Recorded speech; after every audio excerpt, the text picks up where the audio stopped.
Hello everyone, good evening to all of you. जैसा कि आपको पता है कि नए सिलेबस के अकॉर्डिंग यूनिट 1 के जो भी नए टॉपिक ऐड हुए हैं हम उन पर चर्चा कर रहे हैं, जिसमें मैंने आपको कुछ टॉपिक्स को कंप्लीट करवा दिया है। वो सभी इम्पोर्टेंट फैक्ट जो आपके एग्ज़ाम पॉइंट ऑफ व्यू से इम्पोर्टेंट हैं मैंने आपको कंप्लीट कराए हैं। अगर आपने वो क्लास नहीं देखी है तो आप उन क्लासेस को ज़रूर देख लें, लिंक आपको डिस्क्रिप्शन बॉक्स में मिल जाएगा। और अगर आपको क्लास पसंद आती है तो हमारे चैनल को लाइक और सब्सक्राइब ज़रूर कर लें।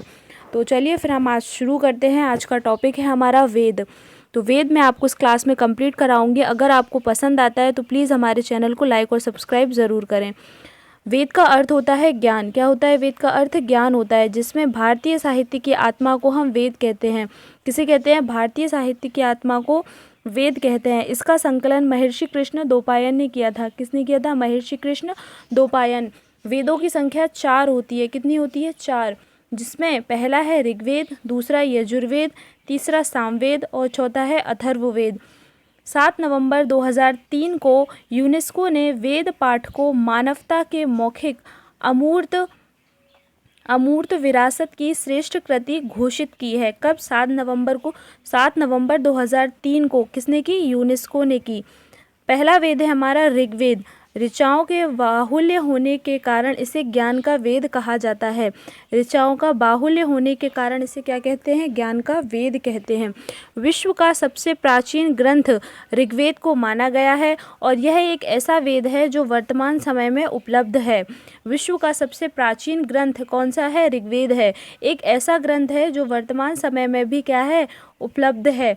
इसमें 10 मंडल, 1028 सूक्त और 10,580 ऋचाएँ उपलब्ध हैं। इसके पुजारी को होर्त कहते हैं। ऋग्वेद में वाय शब्द का अर्थ जुलाहा से है। ततर शब्द का अर्थ आपका करघा से है। और अघन्या शब्द का अर्थ गाय से बताया गया है। किसमें? ऋग्वेद में। इसके 9वें मंडल में सोमरस का उल्लेख है। 9वें मंडल में क्या है? सोमरस का उल्लेख है।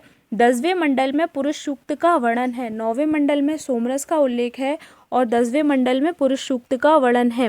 भीषक को देवताओं का चिकित्सक बताया गया है। किसमें? ऋग्वेद में भीषक शब्द को क्या बताया गया है? देवताओं का चिकित्सक। इसमें केवल हिमालय पर्वत और इसकी एक चोटी मुंजवत का उल्लेख मिलता है। ऋग्वेद में आपको केवल हिमालय पर्वत का और इसकी एक चोटी है मुंजवत, इसका उल्लेख मिलता है। इसमें मृत्युंजय मंत्र, गायत्री मंत्र का उल्लेख भी मिलता है। ऋग्वेद में आपको मृत्युंजय मंत्र और गायत्री मंत्र का उल्लेख भी मिल जाएगा। यहीं पर कृषि और नदी का उल्लेख भी मिलता है। किसमें? ऋग्वेद में कृषि और नदी का उल्लेख भी मिलता है। इसमें कुल शाखाएं कितनी है? तो कुल शाखाएं 21 हैं, लेकिन चरण व्यूह के अनुसार कितनी? 5 प्रमुख शाखाएं बताई गई हैं। किसके अनुसार बताई गई हैं? चरण व्यूह ग्रंथ के अनुसार। पहली है आपकी शाकल, दूसरी है वाशकल, तीसरी है आश्वलायन, चौथी है शांकायन, 5वीं है मांडुकायन। ये 5 शाखाएं आपकी चरण व्यूह ग्रंथ के अनुसार बताई गई हैं। सेकंड देखते हैं यजुर्वेद। यजुर्वेद है हमारा यज्ञ की असल प्रक्रिया के लिए गद्य और पद्य दोनों का उपयोग किया गया है। यज्ञों के लिए इसका उपयोग किया जाता है। इसमें 2 शाखाएं हैं। पहली है दक्षिण भारत में प्रचलित कृष्ण यजुर्वेद की शाखा। पहली शाखा कौन सी है? दक्षिण भारत में प्रचलित कृष्ण यजुर्वेद की शाखा। दूसरी है उत्तर भारत में प्रचलित शुक्ल यजुर्वेद की शाखा। आर्यों के सामाजिक और आर्थिक जीवन पर प्रकाश यहीं से डाला गया है, यजुर्वेद से ही। नेक्स्ट आएगा विभिन्न यज्ञों का वर्णन। यजुर्वेद में विभिन्न यज्ञों का वर्णन भी किया गया है। इसके पाठकर्ता को अर्धवर्यु कहते हैं। क्या कहते हैं? इसके पाठकर्ता को अर्धवर्यु कहते हैं। ऋग्वेद के पाठकर्ता को होत्र कहते हैं और यजुर्वेद के पाठकर्ता को अर्धवर्यु कहते हैं। इसको 5 शाखाओं में विभक्त किया गया है। यजुर्वेद को 5 शाखाओं में विभक्त किया गया है। कौन कौन सी हैं?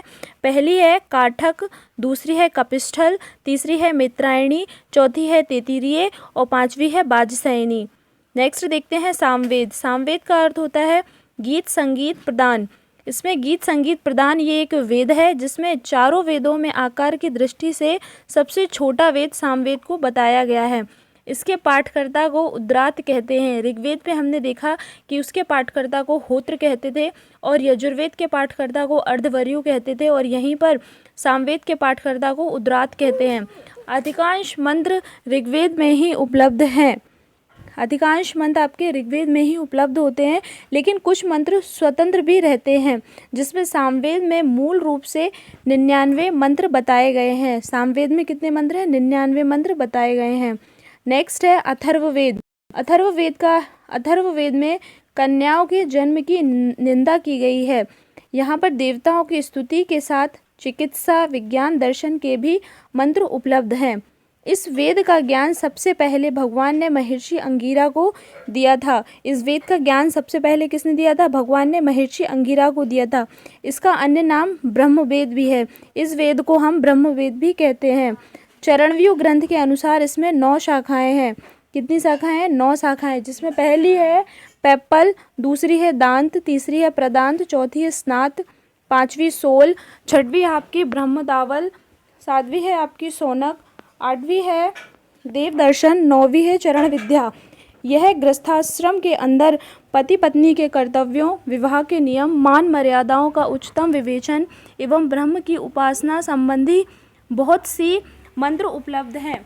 क्या है इसमें? गृहस्थाश्रम के अंदर पति पत्नी के कर्तव्यों, विवाह के नियम, मान मर्यादाओं का उच्चतम विवेचन, ब्रह्म की उपासना संबंधी बहुत से मंत्र उपलब्ध हैं। आई होप आपको ये सेशन पसंद आएगा। अगर आपको ये सेशन पसंद आता है तो हमारे चैनल को लाइक और सब्सक्राइब ज़रूर करें। Thank you.